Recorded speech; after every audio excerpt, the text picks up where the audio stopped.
Tapi teman-teman mungkin kalau lihat ya di situs-situs online lelang, itu nggak ada yang harganya semurah kita. Kenapa? Karena perlu teman-teman ketahui ya, untuk rumah-rumah yang murah yang sudah dilelang, itu sudah dilelang beberapa kali.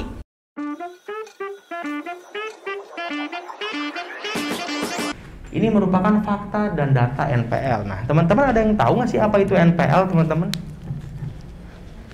Ada yang tahu apa itu NPL, teman-teman ya?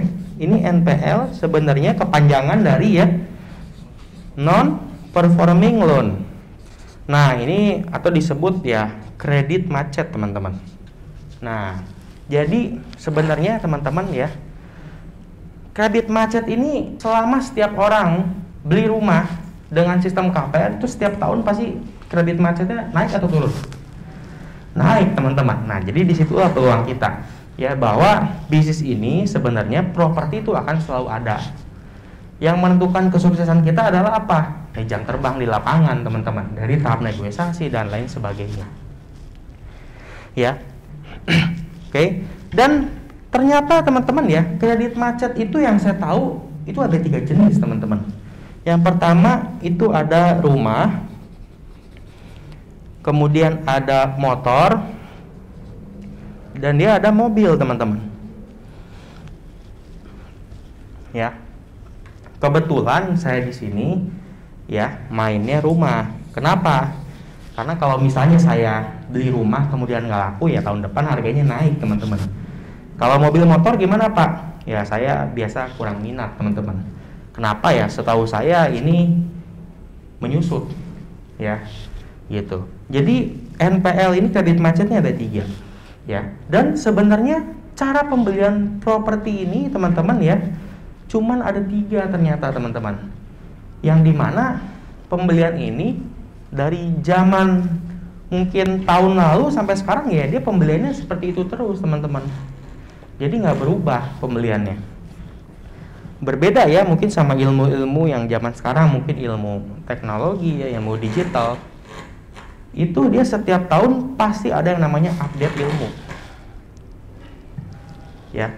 Kalau yang ini teman-teman cukup pahami 3 aja pembeliannya, yang dimana ilmu ini bisa diaplikasikan ke semua jenis ilmu properti, teman-teman. Jadi kalau teman-teman udah tahu ini, ya teman-teman mau diaplikasikan ke ilmu-ilmu yang lain bisa, tapi ilmu properti yang lain mau diaplikasikan ke ilmu properti ini kalau beda ya, dia nggak bisa, teman-teman. Kenapa? Karena ilmu ini bisa dibilang unik, teman-teman. Ya, yang dimana pembelian kita cuma ada 3. Jadi yang pertama biasa saya selalu sebut yang namanya itu cesi, teman-teman. Saya selalu eksekusi dengan yang namanya cesi, teman-teman. Yang kedua, yang pertama cesi. Cesi ini bisa dibilang ya kita eksekusi rumah di harga pokoknya, teman-teman. Pokok. Contoh, teman-teman ya. Contoh ya. Ini ada properti ya tahun 2000. Harga propertinya 100 juta rupiah, teman-teman.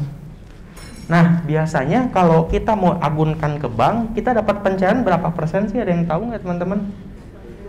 80 atau nggak 70 ya. Tapi saya di sini bilang aja 70 ya.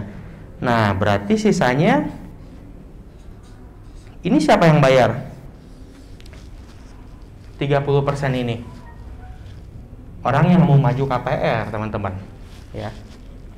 Ini kalau kita eksekusi properti biasanya potensi keuntungan kita itu ada di sini. Beli properti pertama kali kita mempunyai potensi keuntungan 30%. Kalau tahun 2000, teman-teman. Sekarang kita ambil contoh aja di sini ya biar gampang, tahun 2010, teman-teman. Kalau misalnya di sini kenaikan properti ya setiap tahunnya 20%. Berarti dari tahun 2000 sampai ke tahun 2010 kenaikan harganya udah berapa, teman-teman? Capital gain-nya 200 juta, teman-teman. Berarti harga propertinya tahun 2010 berapa? 300 juta, teman-teman. Nah, kita akuisisi propertinya di angka berapa? Di angka 70, teman-teman. Berarti kita mempunyai potensi keuntungan itu di angka 230 juta.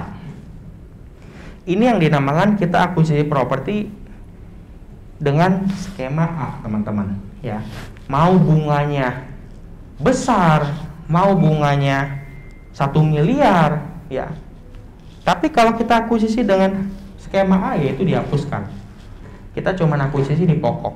Sebagai contoh ya teman-teman ya, saya baru kemarin beres itu crowdfunding rumah di Duri Kosambi. Itu kita akuisisi cuman di angka 800 juta ya. Harga pasarannya 2,1 miliar. Tapi bunga dendanya itu udah nyampe 3,2 miliar. Kita tetap akuisisinya di angka pokoknya aja teman-teman ya. Jadi tidak terpengaruh mau bunga berapa, mau denda berapa, tetap akuisisinya cuma di pokok. Sekarang kita cuma lihat semakin lama macetnya maka semakin tinggi keuntungannya.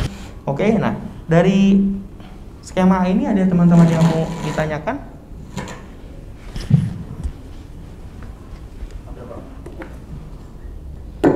Iya Pak, silakan. Ya. Ini kan kita bicara dari tahun 2000 ke 2010 ada kenaikan harga ya. Betul Pak. Nah, kalau misalnya dari 2010 sampai sekarang ini ada penurunan harga bagaimana? Ada penurunan harga, berarti ada potensi. Sebelum COVID misalnya saya ambil tanah atau ambil itu seharga 1 meternya 30 juta. Betul. Nah, tapi karena sekarang ini setelah COVID dan lain-lain bukan 30 juta, malah sekarang jadi 20 juta pasarannya. Ya maka kita cari yang macetnya yang lebih rendah dari 20 juta Pak. Cari yang lebih kecil lagi propertinya. Karena kenapa? Pada saat COVID harga properti pada turun tuh. Kredit macet semakin lama semakin tinggi. Maka kita cari ke banknya ya. Jadikan 20 juta itu tolak ukur kita. Maka kita cari ke perbankannya harganya yang lebih rendah dari 20 juta. Cari yang pokoknya lebih kecil Pak. Jadi supaya kita dapat selisihnya yang lumayan. Biasanya yang pokok tinggi itu macetnya masih baru setahun, 2 tahun, 3 tahun. Kalau saya biasa ngambil ke perbankan yang udah macet itu minimal 10 tahun Pak. Jadi selisihnya udah lumayan. Nah biasanya kalau misalnya saya cari mungkin yang pokoknya masih tinggi, itu biasanya dia kurang PDKT mungkin ya. Jadi dikasihnya ya yang mentah-mentah gitu loh Pak. Banyak sekali di luaran sana saya mau cari Pak, ya PDKT-nya kurang, maka ya dapatnya tinggi-tinggi. Jadi dapat selisihnya sedikit, bahkan bisa dibilang rugi kalau akuisisi properti itu. Nah, saya pernah juga zaman dulu ya beli properti, salah beli juga nih teman-teman. Nanti ada di slide berikutnya kenapa bisa salah beli. Ya ternyata beli properti di luar sana banyak sekali yang murah, tapi yang aman kita harus cari tahu propertinya. Gitu loh Pak, kurang lebih ya. Mungkin yang Bapak dapat itu masih, kalau saya bilang masih kurang matang, maka jangan diakuisisi Pak, nanti profitnya akan nggak maksimal ya. Ini dengan skema A teman-teman ya. Nanti ada contohnya, ada dokumennya, kita akuisisinya seperti apa. Oke, di sini ada yang menanyakan lagi teman-teman dengan skema A ini. Kemudian dengan skema B, nah yang B itu biasa disebut dengan yang namanya over credit teman-teman. Nah, sebagai contoh teman-teman ya, kalau misalnya ya ada KPR selama 15 tahun. Ya, sebagai contoh nih teman-teman ya. Kita ambil KPR 15 tahun ya. Kemudian dari tahun ke-0 sampai tahun ke-5 ini dia lancar nih teman-teman. Ya. Dari tahun ke-5 sampai tahun ke-15 ini dia macet. Kita akuisisinya ya di sini aja teman-teman. Kita ngangsur jadinya. Nah, kalau dari tahun ke-0 sampai yang ke-5 gimana? Ini kan udah dibayar sama debitur. Ya udah hangus, teman-teman. Jadi kita lanjutin aja ngangsur di sini. Langsung, teman-teman. Kalau angsuran ini 1 juta ya kita yang lanjutin 1 juta sampai sisa KPR itu ada, teman-teman. Maka ya mungkin member dari saya kalau misalnya, "Pak, saya nggak ada duit untuk main properti, tapi saya ingin punya rumah. Kira-kira gimana, Pak?" Ya mungkin kita eksekusinya dengan yang namanya over credit. Kalau saya mau eksekusi properti tapi nggak punya modal, gimana teman-teman? Ya nggak bisa eksekusi properti. Karena saya selama 4 tahun hunting properti, belum pernah nemu properti tanpa modal teman-teman. Kalau saya pribadi ya, mungkin kalau teman-teman udah nemu, ya mungkin ada teman-teman, tapi saya belum pernah nemu. Maka yang saya sharingkan, Kalau teman-teman mau main properti harus punya modal, tapi ada modal minim untuk main properti. Berapa modal minimnya Pak? Cukup 50 juta aja teman-teman bisa main properti. Sendiri untuk eksekusi satu rumah, nggak ikut patungan teman-teman. Eksekusi satu rumah bisa. Di mana propertinya Pak? Nanti ada di ini nanti saya sharing ke teman-teman. Ya, ini yang namanya over credit ya. Jadi teman-teman cukup ngangsur aja lanjutin. Kemudian yang terakhir dengan skema lelang. Mungkin lelang ini teman-teman sering dengar ya, tapi teman-teman mungkin kalau lihat ya di situs-situs online lelang itu nggak ada yang harganya semurah kita. Kenapa teman-teman? Karena perlu teman-teman ketahui ya, untuk rumah-rumah yang murah yang sudah dilelang itu sudah dilelang beberapa kali. Jadi rumah yang sama itu biasanya kalau dilelang sekali itu harganya masih di angka pasar teman-teman. Dilelang 2 kali dia turun lagi, dilelang ketiga kali turun lagi, terus dilelang 4 kali turun lagi. Nah, kita biasanya akuisisi rumah lelang itu yang memang sudah dilelang beberapa kali, sehingga kita bisa mendapatkan properti itu dengan harga yang minim teman-teman. Ya, kenapa ya lelang bisa dapat harganya minim, kurang lebih seperti itu teman-teman ya. Nah, perlu teman-teman ketahui ya, biasanya teman-teman nih kita main properti ya cuman melibatkan 3 proses pengakuisisian ini. Yang mana Pak yang lebih menguntungkan? Tentu kalau teman-teman di sini punya dana cash, yang lebih menguntungkan ya dengan skema A menurut saya. Karena saya selalu eksekusi properti ya dengan yang namanya skema A, teman-teman. Dan kalau teman-teman lihat ya, saya beli properti lelang, Pak. Tapi pemiliknya nggak mau keluar dari rumahnya. Gimana caranya? Dengan skema A pun kalau teman-teman akuisisi, pemiliknya juga pasti nggak mau keluar. Biasanya kita melakukan proses negosiasi dengan pemilik rumah.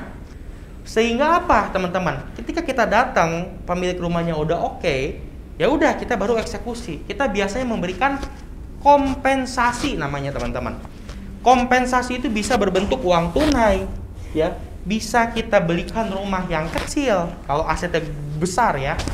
Bisa juga kita kasih kontrakan dan lain sebagainya teman-teman. Itu meminimalisir potensi gontok-gontokan kita dengan si pemilik rumah. Jadi yang di luar sana kalau teman-teman lihat ya, ribut lah, ada pengosongan lah. Kita sampai 4 tahun, kita pengosongan baru sekali teman-teman. Karena profitnya tinggi. Kalau ketemu debitur yang galak gimana Pak? Ya udah cari yang lain aja. Kenapa? Karena properti itu ada banyak. Sebagai contoh, satu bank cabang Bekasi asetnya ada 3.500. Baru satu bank cabang Bekasi.